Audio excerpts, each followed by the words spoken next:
What if I told you that some of the richest families in history didn't just build wealth, they controlled entire economies, influenced wars, and shaped the world in ways most people never even realized?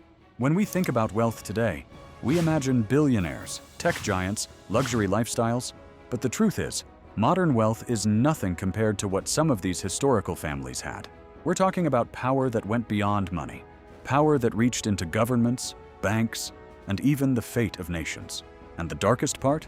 Most of it was hidden, carefully protected, quietly passed down, and in some cases, never fully uncovered. Because real power doesn't always announce itself. It doesn't need attention.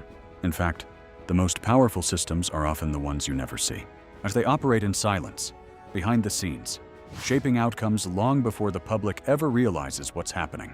Let's start with one of the most famous names ever associated with wealth and secrecy: the Rothschild family. By the 19th century, the Rothschilds had built a financial empire unlike anything the world had ever seen. They didn't just operate in one country. They had a network of banks spread across Europe, with family members strategically placed in major cities like London, Paris, Vienna, and Frankfurt. This wasn't just smart business. It was a system, a network designed to move money, share information, and react faster than anyone else in the world. And in finance, speed is everything. This allowed them to move money faster than governments, and in a time before the internet, before instant communication. And that kind of speed was power.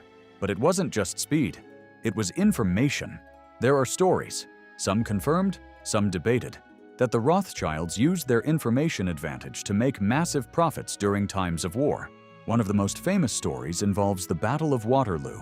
The legend goes that Nathan Rothschild received news of Napoleon's defeat before the British government did. Instead of celebrating, he allegedly began selling his assets, creating panic in the market. Other investors followed, thinking Britain had lost. Then, once prices crashed, he quietly bought everything back at a fraction of the cost. If true, it was one of the most strategic financial moves in history. But whether every detail of that story is accurate or not, one thing is undeniable. The Rothschilds mastered information, and information is power. And once you control information, you don't just react to events, you stay ahead of them. Now let's move to another powerful dynasty, the Rockefeller family. John D. Rockefeller didn't just build a company, he built a monopoly. Standard Oil controlled around 90% of the oil industry in the United States at its peak. Think about that, 90%. That's not competition, that's control. Oil was the lifeblood of industrial growth. It powered factories, transportation, and entire economies. By controlling oil, Rockefeller essentially controlled energy. And by controlling energy, he controlled progress itself. But his rise wasn't exactly clean. He used aggressive tactics to eliminate competition. And secret deals with railroads gave him lower shipping costs than his rivals. He would undercut prices until competitors went bankrupt, then buy them out, step by step, competitor by competitor. He removed every obstacle. It was ruthless, and it worked. Eventually, the government stepped in and broke up Standard Oil. But by then, Rockefeller had already secured his legacy and his wealth. But here's where it gets darker. Even after the breakup, the companies that emerged from Standard Oil continued to dominate the industry. The power didn't disappear. It was redistributed, reorganized, but never truly lost. And that's a pattern you start to notice with powerful families. Even when they lose something publicly, they often gain something privately. Next, let's talk about the Medici family. If you've ever heard of the Renaissance, and then you've heard of the Medicis, even if you didn't realize it, they were bankers in Florence, Italy, during the 15th century, but their influence went far beyond finance. They funded artists like Leonardo da Vinci and Michelangelo, shaping the cultural explosion that defined an entire era. But behind the beauty of art and culture was a world of political manipulation. Because funding art wasn't just about creativity, it was about influence. The Medicis controlled Florence not just through money, but through power plays, alliances, and sometimes even violence. They understood something very few people did at the time. If you control culture, you influence how people think. If you influence how people think, you influence society itself. They placed family members in positions of authority, including the papacy. Yes, once they had influence over the church.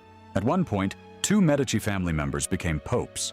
That's not just wealth, that's control over religion, politics, and culture all at once.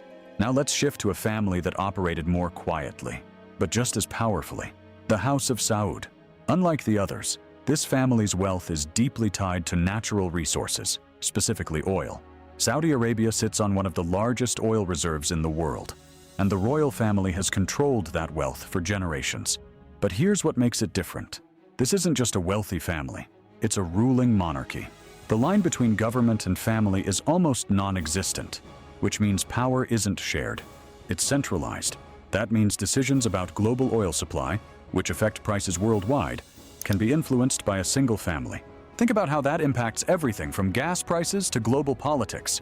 Entire economies can rise or fall based on energy prices, and energy prices can be influenced by decisions made behind closed doors. Now let's talk about secrecy, because if there's one thing all these families have in common, it's that they don't show everything.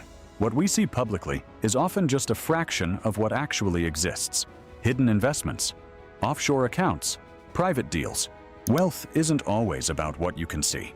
Sometimes it's about what you can't. And in many cases, what you can't see is where the real power is.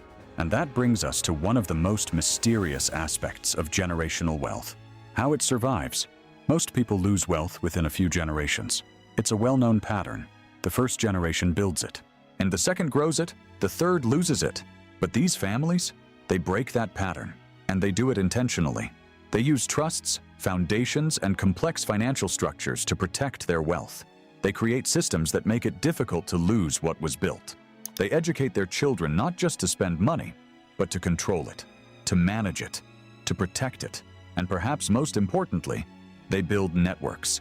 Because real power isn't just about money. It's about who you know and who owes you. Connections open doors that money alone cannot, and influence multiplies when it's shared among powerful circles. Now here's where things get even more interesting. Some historians believe that certain families didn't just influence markets. They influenced events, wars, revolutions, political shifts. Not always directly, but through funding, alliances, and strategic decisions. When you control massive amounts of money, you can shape outcomes without ever appearing in the spotlight. You don't need to lead an army if you can fund one.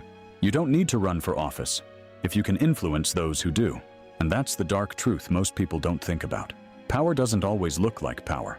Sometimes it looks like a quiet boardroom, a private meeting, a deal that never makes the headlines, a signature on a document that changes everything without anyone noticing. Now, to be clear, not everything is conspiracy. Not every wealthy family is secretly controlling the world. But history shows us something important. Wealth, when concentrated over generations, tends to create influence. And influence, when left unchecked, can shape reality. So the question isn't whether these families had power, it's how much and what they chose to do with it. Because for every story of innovation and success, there's often a hidden layer of strategy, control, and sometimes exploitation. And that's what makes this topic so fascinating. It's not just about money, it's about the systems behind it, the decisions that never get public attention, the quiet moves that change everything. Even today, the legacy of these families continues. You might not see their names in headlines every day, but their influence is still there, embedded in industries, institutions, and global systems. And the next time you hear about wealth, or power, or influence, just remember, what you see is only part of the story. Because the real story is often hidden in the shadows. And those shadows, they're where the real power lives.